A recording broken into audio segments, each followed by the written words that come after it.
Hi, I'm going to introduce the question challenge game to you. It's a card game, and this card game is meant for ages 6 and up. It's meant for grades 1st to 12th grade. You can use all kinds of groups arrangements. You can use one-on-one, you can use small group setting, or you can use whole classroom setting, whether or not you want to use it as a station in a game, or you want to use it just as whole class discussion and do something like a share, a think pair share, and then possibly a writing assignment. So the disabilities that this game is meant to work with are any disability that has issues with social skills and reasoning.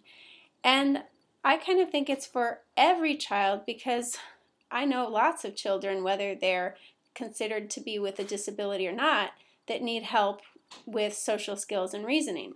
So it's for receptive and expressive social skills and reasoning. So here's what the product looks like.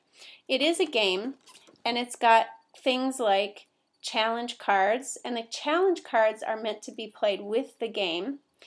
And it says like player to your right answers. It says who's going to answer what question and how many questions they're going to answer.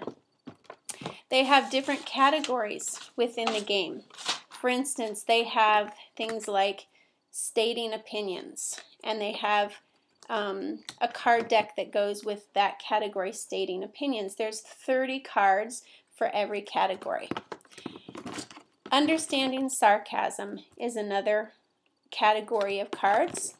Inferencing, staying calm through self-talk, determining perspective, social encouragement, predicting, intonation and body language, cognitive flexibility, questioning and conversation. Those are the categories of all the cards, and there are 30 cards per category. It also comes with a spinner, which is pretty cool, because you push the center and it spins, and then it chooses 1, 2, or 3. Okay, so that's the spinner. And then they have bingo chips, which are meant to be used with one of the variations of the game. So there's different ways you can play it. You can play it with small group using the challenge cards, deciding who gets to go first. The spinner is meant in that instance to be used for how many questions they're going to answer, or it could be how many chips they're going to earn, how many of these bingo chips they're going to earn for every one that they get right. But what I like about this game is that it is so versatile that you could use it in any situation.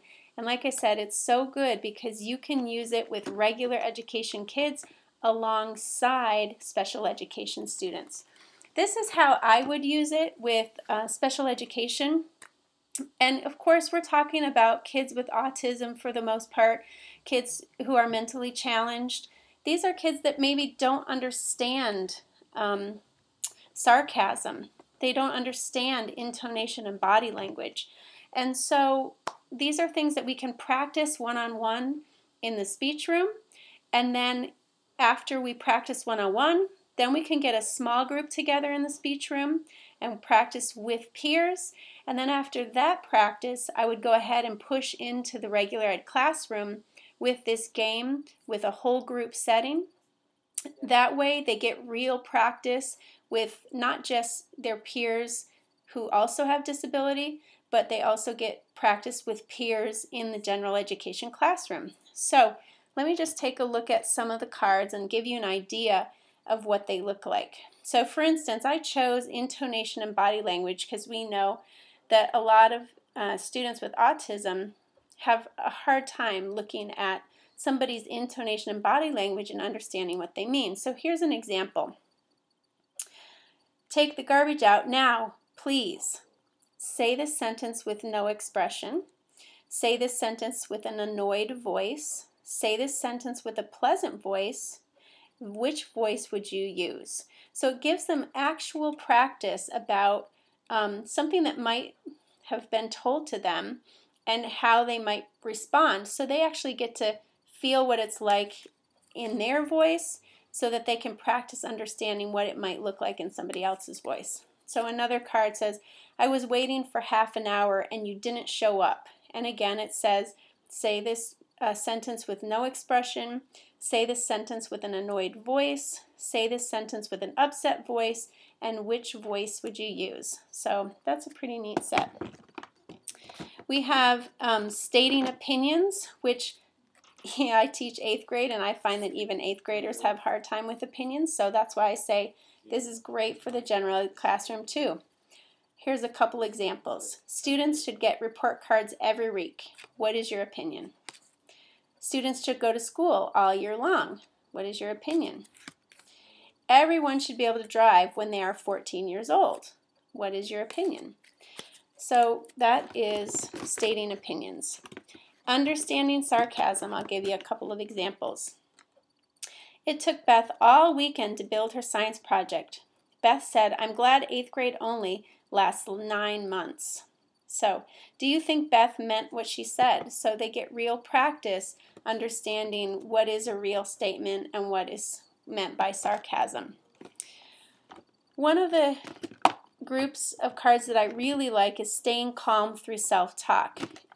It gives scenarios for the kids and it teaches them what to do in those kinds of situations. And they actually get to practice one-on-one with you before they have to practice that in a real setting. I think that I would most often use these cards without the game because I think the game can be somewhat of a distraction and take away, but it's good in all situations. Thanks.